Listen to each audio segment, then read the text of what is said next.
Hello, my name is Georgianne Ford with the Alpha Center for Divorce Mediation. And I want to welcome back one of our attorney mediators today, Debbie Schneider. And Debbie's Debbie's going to talk to us about the filial responsibility of law and how that affects divorce, which is a whole new topic I've never heard of till today. So those of you out there listening, I think we've got a lot to learn, even in a couple minutes. Debbie, fill us in. All right. So there is what's called a filial responsibility statute as part of the law in Pennsylvania. It's been around actually since the 1700s. So it's very, very old. Okay.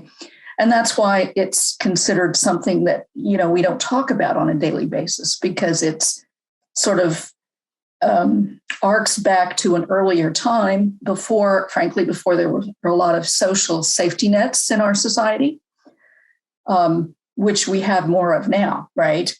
So the idea behind a filial responsibility law simply says that if you have a close relationship with someone, and that is a child, a parent, or a spouse, you have a responsibility to offer them financial support. All right. So the law is drafted in such a way that it's very broad.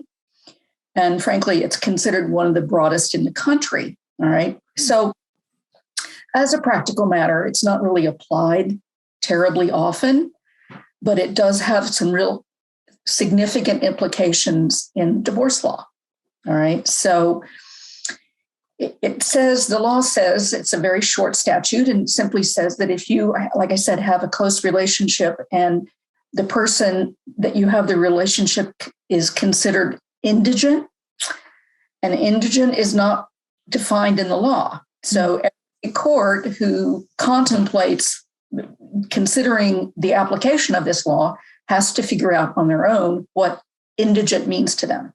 All right. So indigent means what we all think of: someone who is totally without resources, who's really helpless and not able to really take care of themselves.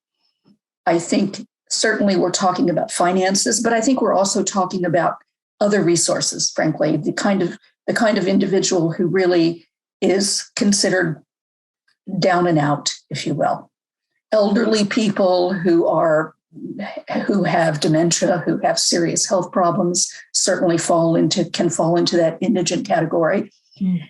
And also, in addition to indigent not being defined, the law does apply certain financial criteria. So the person who's being considered for the court to impose a responsibility on them, that person also has limits on how much money they can be imposed by the court. So there's some fairly significant parameters. But what is really relevant for us in our application, as I said, in divorce, is that this law is not going to be imposed on anyone who's already divorced. All right. So if in the middle of a divorce, the lesson to be learned here is finalize your divorce, right? You cannot be found to be financially responsible for an ex-spouse, all right? If that person, through the rest of their life, somehow becomes indigent, you're not going to be found to be financially responsible for them. And, occasionally in our practice at the Alpha Center, we do encounter couples who are on fairly good terms with each other, and they may resolve some of their divorce issues. They may have a financial settlement, but they just never quite get around to finalizing their divorce. So this is another reason to finalize your divorce. All right. And again, in our society, I don't know how significant the application of this law is. It's not very significant, but it's something that in the back of your mind, you need to be aware of, that it could be applied to you if your spouse, and they're still your spouse, is classified as indigent.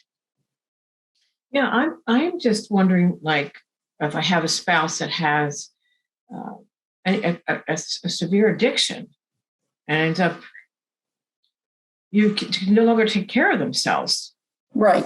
And it certainly could be applied in those kinds of circumstances. And those are the kind of circumstances we occasionally find our clients in, which is one person feels compassionate toward the other person. They're having a difficult time. They may be in the throes of an addiction and not really, making good decisions for themselves or for anyone else in their lives. And sometimes those people find themselves just saying, oh, I'll just stay married to this person. I want to support them emotionally. Maybe I want to provide them with health insurance that I have through my job, right? But as the person begins to get better, and we hope they do resolve their addiction problem, you need to finalize your divorce. You don't want to be financially tied to a spouse that you no longer want to be married to. Right. As I said, really the lesson for all of us is considering this law. So don't let it just hang there. Don't let it drag on. Right. Don't let it drag on. That law specifically excludes ex-spouses. So you don't have to worry as long as they're an ex-spouse. Well, your experiences, you've been doing mediation for a long time. So you bring this topic, I'm sure, like myself, a lot of us had no idea how important this would be to get that finalized so you wouldn't end up in that situation. Right, exactly. It's the kind of thing you don't want to just neglect to do because you find yourself feeling okay about things. You're probably not living together anymore, right? Suddenly, the finalization of the divorce, that legal piece of paper that says you're no longer married, somehow doesn't seem as important. Right. So you can just kind of kick the can down the road. You're telling us not to do that.